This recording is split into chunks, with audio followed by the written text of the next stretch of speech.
So here we have the all-new 2025 Nissan Murano. This one comes in the SL trim level with all-wheel drive.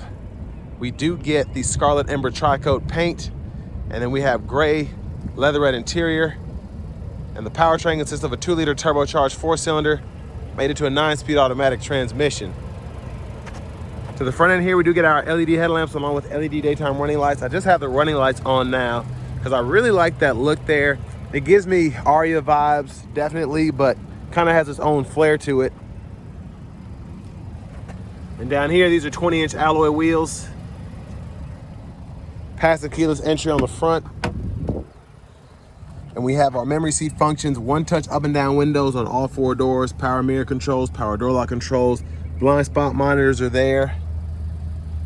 We do get a Bose sound system, and there is the emblem right in there. But I tested it out. I'm gonna post a short of that. Very impressed by the sound system. Over here we have the steering assist, heated steering wheel toggle, lift gate, electronic parking brake, hood release. We get a manual tilt telescoping steering wheel. And then here's our power driver's seat with 2-way power lumbar support. But a huge thanks to Nissan of Cool Springs for allowing me to review this Murano today. I'll leave a link below in the description. But if you're looking to find the best price on one of these closer to home, click on that second link down below. It takes just a minute to fill out your information. I'll make sure the local dealers are fighting to get you the best price on this or whatever new vehicle you might be interested in. Have the seat up front adjusted for someone of my size, being 6'3" with longer legs, so sitting behind myself, not bad for this size vehicle. I like that I have space between the seat and the door panel in the back to rest my leg there.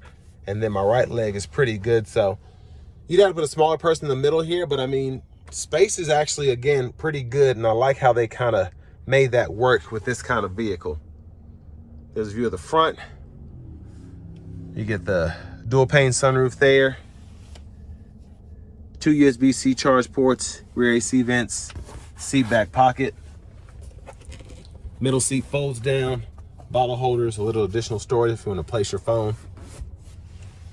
Soft touch lighting, which I really like. And a grab handle there.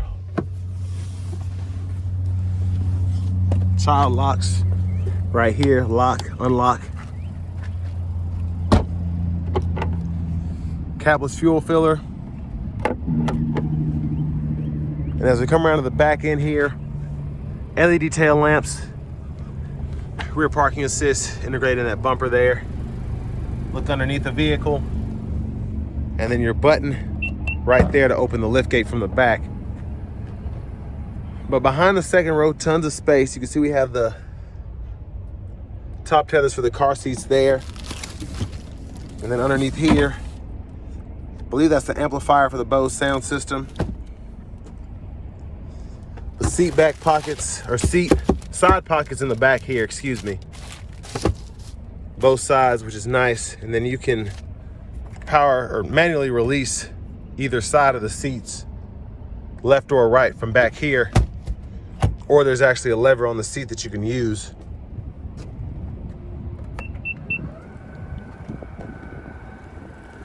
Now, rear passenger seat, again, this folds completely flat, which is great.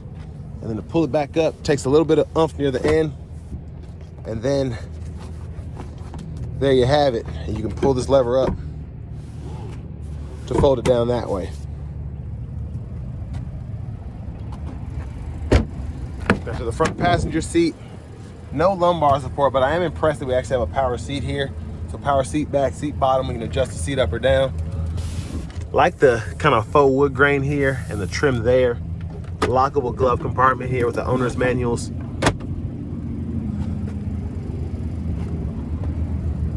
And then to the window sticker here, you all can pause anywhere you need to take a closer look at anything.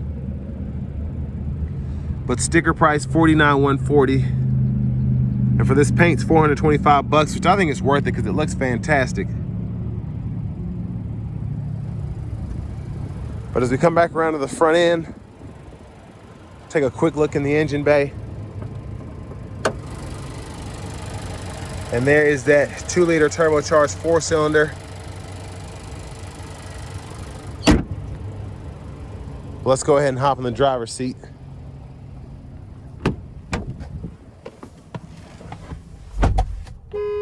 There's the horn. And this is the tailor fit leatherette that the steering wheel is wrapped in. Feels really nice. We can heat that as well. But over here to the radio system, you do have the Google Assistant system here, which is pretty much becoming a standard across all manufacturers. But for audio, we get our AM, FM, XM, along with Bluetooth audio. And then we also have wireless CarPlay, Android Auto compatibility. And on top of that, Alexa, and then our internet radio podcast there. And that's just kind of showing the CarPlay there. Now on the home screen, you can kind of scroll through, see the connections, switch your driver, so that'll hook up your memory seat, all those functions there. But I like that system because there's a lot you can actually do on the screen here, but that home page has all the important stuff. So if you go into the settings here in general, you can fool with your units of measurement, go into your system settings, change your language. There's just a lot that you can actually do here. And then your climate controls are down in here. 3-stage heated seats, heated steering wheel there. And then you can adjust the temperature either way, set the auto and all of that. Now what I do like about the Murano is you can do everything in the screen, and then most of the important stuff is down here. So fan speed, you can cut the whole system on or off, the auto and the temperature. You can't control fan direction, but other than that, if you just always use the auto, you don't ever have to use the screen if you don't want to. That's a pretty cool feature. Hazards are here. Backup cameras there, guidelines follow you as you turn the steering wheel. You also get that bird's eye view. And then your front camera is there as well, and you can kind of go through those settings down here if you so choose. Now volume knob here, click there to turn the audio off. 2 USB-C ports, wireless charging pad. Now the shifter's all push buttons, so park, reverse, neutral, drive. Hit it again for that manual mode. And you can use the paddle shifters behind the steering wheel. And then your drive modes are here. So you have your sport, eco, and standard, which will show you which one you're in on the screen. Auto stop, adjust the brightness, and all that there. And it's also a camera setting too. Bottle holders, center console cubby space, decent size in my opinion. Sunglasses holder, lights are there. And then sunroof control there, and that's for the power sunshade. So sorry if there's a little glare. It's such a nice day out today, so I kind of want to enjoy it. But one touch slide, hit it a second time, goes all the way behind the skylight there. Then it's easy to shut that back. One touch.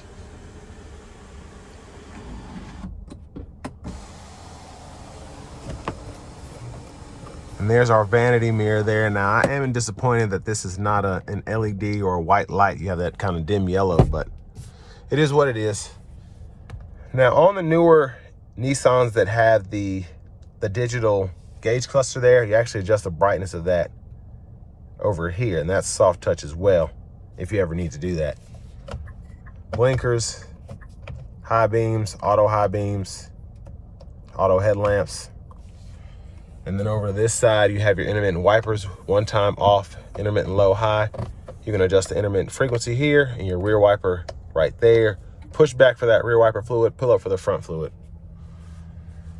And then with a Pro Pilot, turn that on there, and you can set your speed by clicking here, cancel there, and then you can adjust the speed there. And volume controls are there, gap adjust. And then to this side, you can go through your track list, radio station presets. You have your voice recognition, and then you can hit either one of these buttons here. So this controls that screen, and then this controls this screen. So you can go through all of that, and then you can actually use these arrows depending on what screen you're in to go through the sub menus and whatnot. So tire pressure monitors, and you can scroll through there, see the 4x4, so on and so forth. But really like that digital gauge cluster. Push button starts here. Finally, here's the remote start on the key fob. But next, let's go ahead and take this 2025 Nissan Murano SL out on the road for a test drive. So starting the test drive in this Murano here, I have it in standard mode now. I really like just how it drives. You still have a pretty good power output, but it drives so normally, so nicely.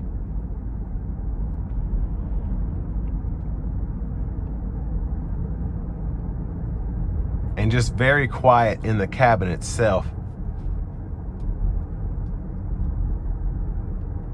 Now the Murano hasn't had a redesign in a long time, but I guess with all of that time, Nissan was able to really get the ride quality down pat and make this feel as refined as a 2025 model year vehicle should be.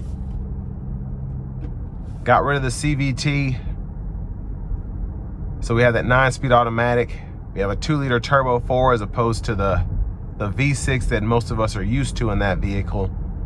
But this still feels as quick, again, feels better behind the wheel.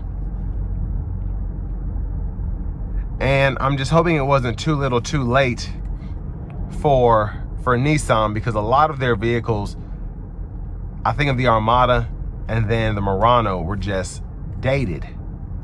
Whereas a lot of the other competition had already had a redesign and then a refresh and all of that. But I really love how this does drive.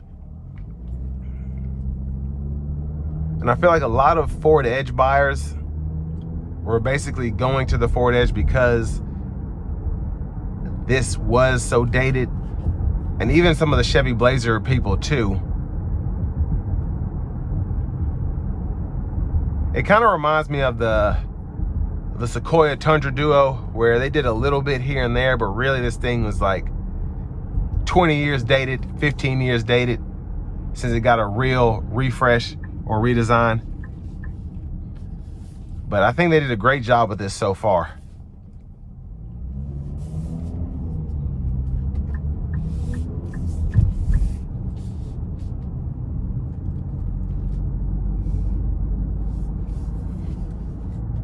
Now, I do have it in standard again, so I'm going to put it in the sport now as I get on the interstate here.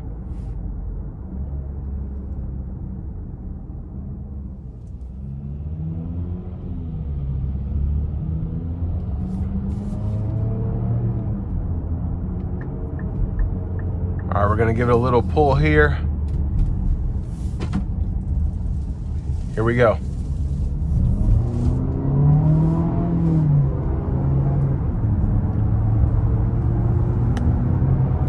And then I'm going to slow it down and give it a good pull getting on the interstate here.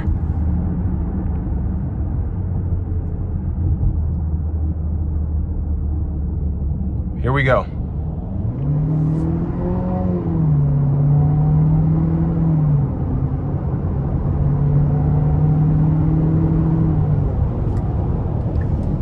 So foot wasn't to the floor by any means, but still tested it out. Very impressed.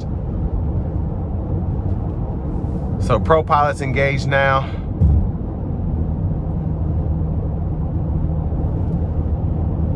And you do have to keep your hands on the wheel here. It'll kind of tell you every 5 seconds your hands aren't on the steering wheel, but good system overall. If you do need to take your hands off for whatever reason, you shouldn't, but as you can see, I'm doing that, no problem there.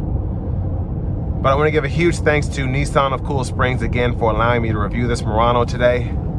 But if you're looking to find the best price on one of these closer to home, click on that second link down below. It takes just a minute to fill out your information. I'll make sure the local dealers are fighting to get you the best price on this or whatever new vehicle you might be interested in. Now for the $50,000 mark, it's definitely not cheap, but most vehicles, you know, I see in my comments all the time, I'll pay you $30,000 for that, and the MSRP is $50,000. And unfortunately, that's just, you know, $30,000 isn't $30,000 anymore. And that's just kind of what you're seeing here. So inflation and all of that, and just things in general that I really can't explain to you are what's causing this stuff to be more expensive than ever, but it's just how it is. But I think a solid competitor, if you're in the market for something like this, the Ford Edge, the Chevy Blazer, they did a great job with this. The question is, how long will the Murano last? before either Nissan tanks or somebody else comes out with a much better vehicle, if that isn't the case already. But with all that being said, this is going to bring me to the end of my review of this 2025 Nissan Murano in the SL trim level.